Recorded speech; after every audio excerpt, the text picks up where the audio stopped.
माँ दुर्गा का नवा शक्ति महासिद्धिरात्रि का। जय माता रानी। महिषा मेघ ने कहा, हे राजन, इस प्रकार देवी के उत्पन्न महत्व को वर्णन मैंने तुम्हें सुनाया।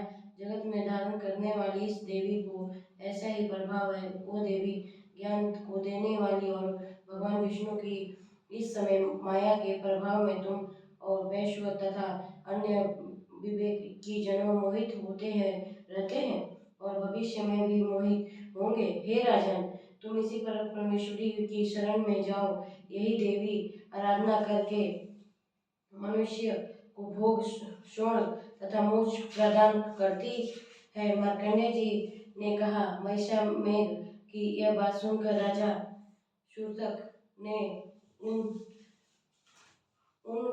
उग्रव्रत वाले ऋषि को प्रणाम किया और राज्य के छीन जाने के कारण जो उनके मन में अत्यंत ग्लानियाँ हुई उसे त्याग कर वो राजा तथा वैश्य तपस्या के लिए वन को चले गए और नदी के तट पर आसन लगाकर भगवती के दर्शन के लिए तपस्या करने लगे। दोनों ने नदी के तट पर देवी की मूर्ति बनाकर और पुष्प के धूप दीप तथा हवन द्वारा उसकी पूजन करने लगे। पहले उन्होंने आहार को कम कर दिया, फिर बिल्कुल निराहार रहकर भगवती के मन लगाकर उनकी आराधना करने लगे और दोनों अपने अपने शरीर के रक्त से देवी की बलि देते हुए 3 वर्ष तक लगातार भगवती की आराधना करते रहे।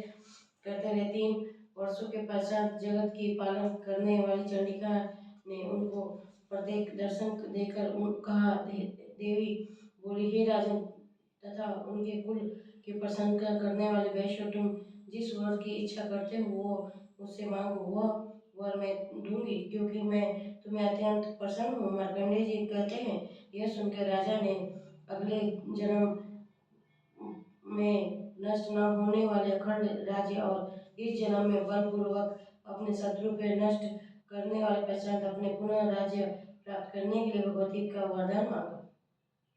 और वैश्य ने भी, जिसका चिंत संसार की ओर विपरीत हो चुका था, अतः भगवती से अपनी ममता अहंकार रूप आसक्ति को नष्ट कर देने वाले ज्ञान को देने के लिए कहा।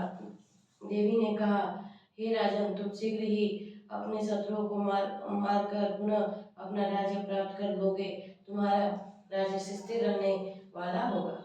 जिस मृत्यु के पश्चात सूर्य देव के अंश में जन्म लेकर स्वर्ग मनु के नाम से इस पृथ्वी पे ख्वाबित को प्राप्त होंगे। हे वैश्व, तुम कुल के श्रेष्ठ, आपने जो वर मुझसे मांगा है वो आपको देती हूँ। आपको मोक्ष देने वाले ज्ञान की प्राप्ति होगी। मार्कंडेय जी कहते हैं, इस प्रकार दोनों को मनोवांछिक वर प्रदान कर